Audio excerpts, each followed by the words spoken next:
beksi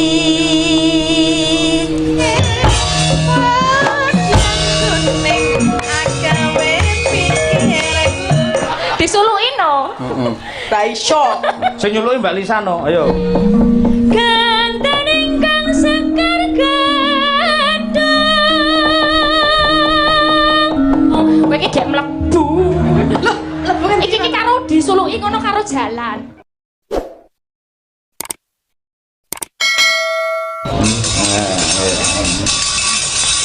Nah, iki sampean iso berjajar-jajar karo para bintang tamu men jenengan ndang iso kedungkrak kaya Mbak Tatin, Mbak Lisa ngono kuwi ya. amin Iki Pak wis dadi bintang tamu lho, Mbak. Lah iya. Kamu FYI. Apa? For your information. Iya. Ini udah jadi bintang tamu. bintang tamu harian Piye ta? Hah? Piye? bintang tamu harian Mbak Tati Ning Madangkaran. Oh. mriki kacir selawe bayaran Ora iso tanggal 18 bintang tamune awakmu. 18 Heeh, tenan kuwi. oh nggih Ten pundi ta? Teng Ponorogo disane lali Mbak. Pokoke sok dalange putune cilik ngono sing gudi umi. Ayo. Tangonoke, ayo. nggih sinden pusat tok Ayo. Pusat masalah. boten benane pun nonton niku Ah. Yo lagi sak bawane komplite iki. nggih Ayo. Yo umise. Yo. Natian wujud temong peksi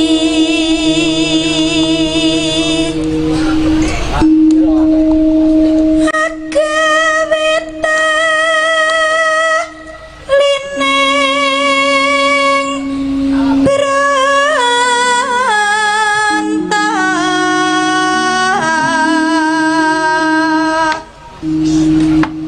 halus manis nang semake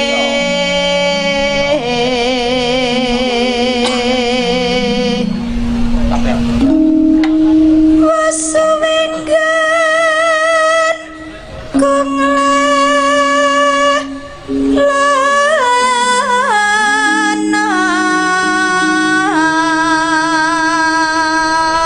Nono. golek isi podang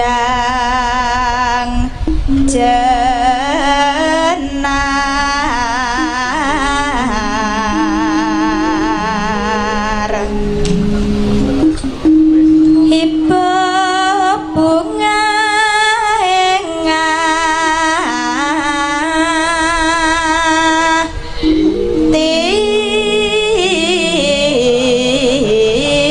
ku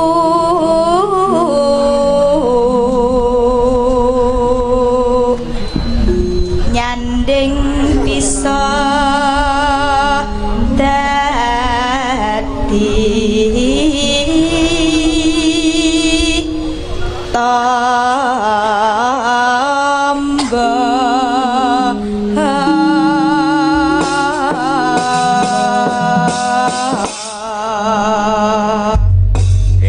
Buka celuke wae ben ditampani karo kendang. Yo, sampean sik. Yo, cidok lu. esuk awan ning omah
met ini sebelahnya urung.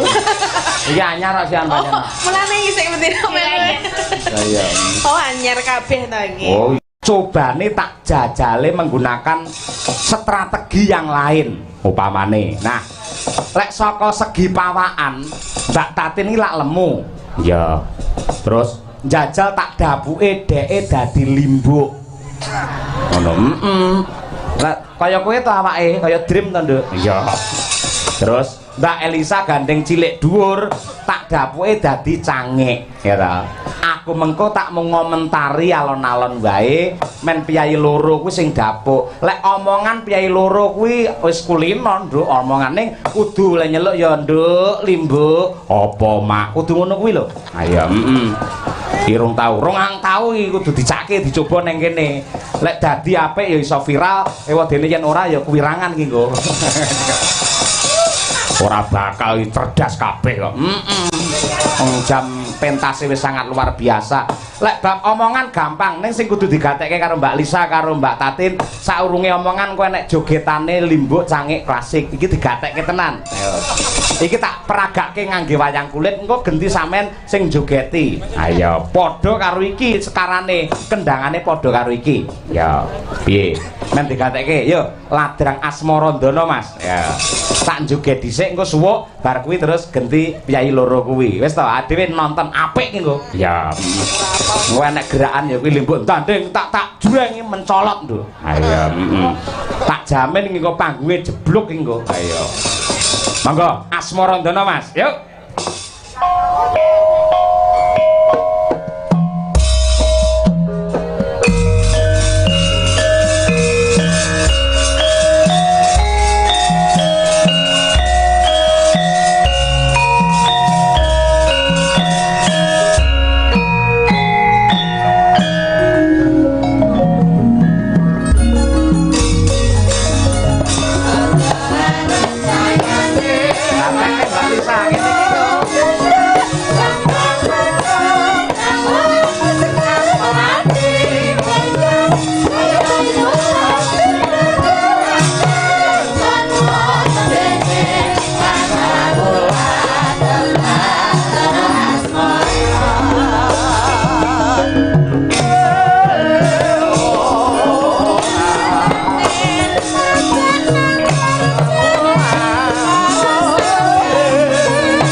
Iso karepmu ora iso karepmu.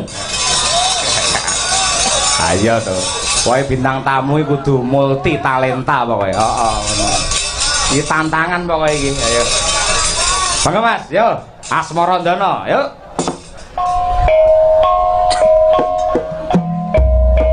Tak ndelok lho.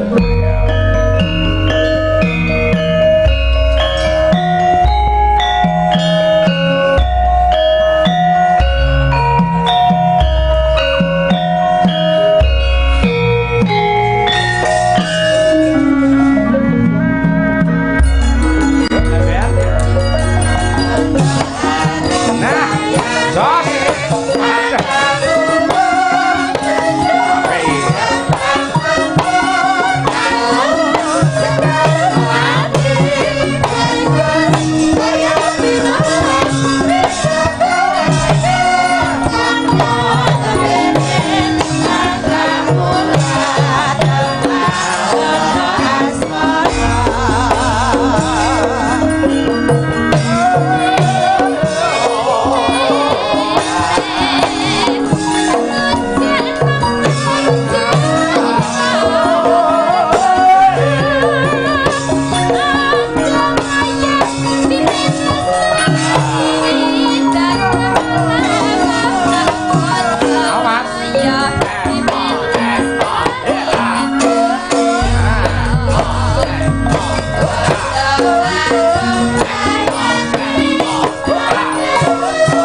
jabrut, ayo kok jabrut.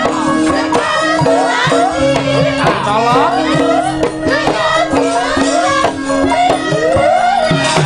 Awas. Yeay. Awas. Ambekan.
Pripun Pak? Sae napa mboten Pak? Apik to? Sae napa awon? Sae, yo gitu. Sae wae. Oh, lagi sak umur-umur lagi iki dadi limbuk. Hah? Lah pawakane ya wis entuk. Ya pawakan ana lho Mbak Lia ya ono lho. Hah? Kok dadi aku? Lah kowe kan bintang tamune awakmu ora. Wis Bob aku ora omong, saiki limbuk cangik omongan. Ayo. Lisa dadi cangike, terus Mbak Tati dadi limbuke. Bunga tanpa upama ya nduk. Dene awak dhewe sak loron ketiban sampur kon nglembuk cange ana ning wewengkon tlatah Lembeyan Wetan ya nduk. Iya, Mak. Apik ya, kaya wong kuwareken ya. Aja main-main ning kene ning gone piyayi-piyayi budaya ngono lho nduk. Iki kathah sek rawuh nggih kathah para kepala-kepala desa saka kiwa tengen desa Lembeyan Wetan kene nduk. Iya, Mak. Limbuke kata-katane gur yo mak terus. Lah ya cek ngono ta biasane. Terus. Nah iki dirawuhi wong-wong penggede-penggede ngono nduk. Iki ya ana Pak Bupati ya rawuh matur sembah nuwun Pak Bupati anggone rawuh wonten Lembeyan Wetan. Pak Dupati. Pak Bupati kuwi ya piyai luhur ning ya wektune di para-para iso kok ya iso apa ke kersa rawuh ana ning desa Lembeyan Wetan kene nduk. Iya, Mak. Kok penak kowe to? Lah piye? Aku kok dadi limbo wae, dadi mung yo mak. Nek sange carane takoki yen saka panemumu piye? Lah aku ngomong akeh limbo. Yen saka panemumu piye nduk? Limbo. Padha karo simbok. Ngono ta? Iki kowe iki ndongake ngono lho nduk wis sowan ana ning Lembeyan Wetan kene. Kira-kira kowe ndongake apa dienggo masyarakat ngono nduk? Muga-muga masyarakat ana Lembeyan Wetan kene. Pak aku mah kok togok. Ora apik terus apik. Apik wae menggari delok. Tansah binerkan dening Gusti. Lancar rezekinipun. Amin. Mugi tansah sehat. Amin. Amin. Jan bocah kok le pinter kaya ngono kuwi. Awak dhewe ra padahal yo mbladek lho nduk, ketanggal wingi iki yo mayang terus. Dene wingi ning Karanganyar, winginane yo ning endi? Ning ndi to wingi? Ning Ngawi. Sesuk awak dhewe isih ketemu meneh. Jane tanggal 5 nduk ning Rasido mergo bintang tamune. Terus tanggal 6 ade ketemu ning SMA Negeri 1 Ponorogo ngono. Ya, adik dhewe sowan ana ning Lembeyan Wetan ngene iki seneng ya, Nduk? Wis seneng apa ora, Nduk? Seneng, Mak. Oh iya, syukur bejo 1000. Liyane iya mak ngono kok ngomong apa ngono lho. Iya, Mbok. Dadine kowe ning kene seneng apa ora? Sowan kene seneng apa ora? Seneng banget, Mbok. Oh. Iki dalange sapa, Mbok? Dalange? Dalange iki mau jarene Ki Cahya Kuntadi ngono. Kuwi sing muni kondang seneng karo wong wedok akeh ngono kae apa udu, Mbok? Jare mono kaya ngono nduk. Oh. Iki mau disebutke dalang saka Sragen. Ning jane saka ngendi, Mbok? Jane saka Karanganyar. Ngono. Mbok. Piye nduk? Mik, Mbok. Lho. Mesakne mboke wis kaya ngono Ngonku lho ora trepes. enak. Kuwalik kudune mboke sing mik ning anake. Ah, ngono. Ya kan ngelak. Ya wis kuwareken omongane Sekarang ibuke yo kuwareken. angine akeh dadi sok ngelak kaya ngono. Nggih. Ayo, Mbok. Mlebu Apa? wae, Mbok. Limbukane wis rambut. Disuluki no. Ra iso. Sing nyuluki Mbak Lisa no. Ayo, ayo. Sepiro ya? Ganten ingkang sekar gadhang lawan kembang-kembang menur kang ismu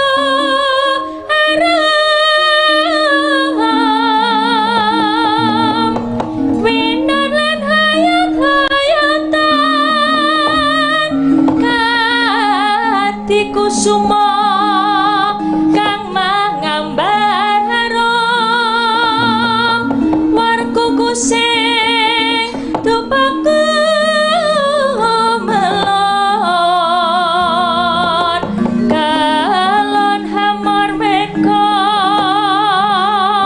ler kusuma kang pindha bathara